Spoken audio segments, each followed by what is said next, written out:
Now, it's interesting to express functions as a power series because we have this nice property. Okay, so if we have f to be an infinitely open differentiable of function, so that we can express it as a power series, right? Then the derivative of f is just the derivative of the series, right? So if you think about it, this derivative is n times x minus a to the n minus 1. It's like this, right? Or you can rewrite it in terms of it starts at 0, doesn't matter. And the convergence radius of this series is also the same. Okay, this is a very interesting result that allows us to find many power series. Okay, and also to go from power series back to the original function, right? So this is a table, you have it in the lecture notes as well, of the most important Taylor series that we have been working with, the functions that we saw the Taylor's polynomial for. Now we can see the series for them, okay, and the convergence. Importantly, the convergence of the exponential, the sine, the cosine, it's everywhere, right?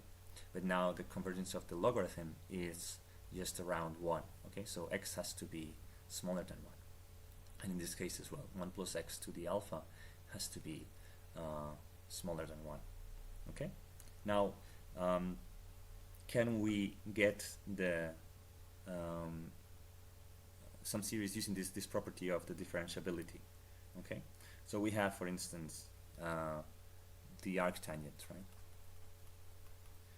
And we don't know, suppose we don't have this, so we don't know its expression as series, so we want to write this as like this,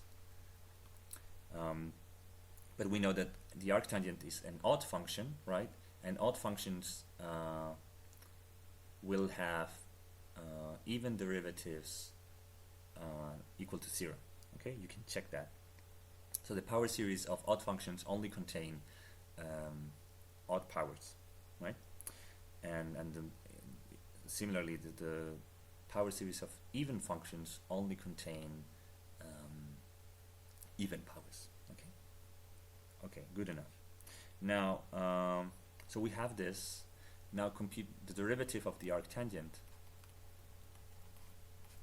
is 1 divided by 1 plus x squared, right?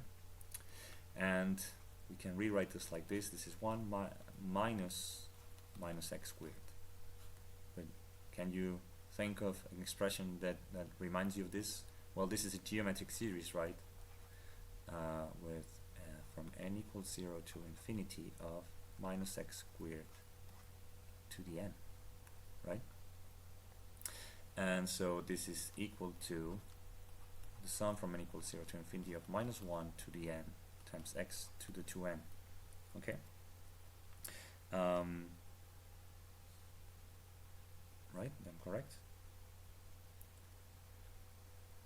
So now, but we now know that this is the same as the derivative of this expression, right?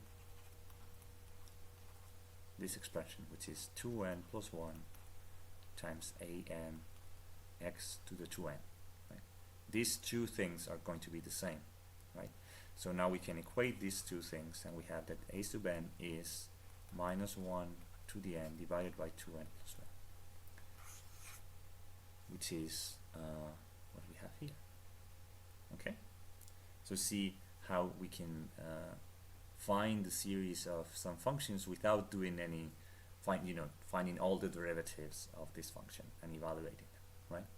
Now the radius of convergence of this one is, as you can see, the radius of convergence of the derivative has to be when the absolute value of x squared, in this case, or x, is smaller than 1. This is the radius of convergence.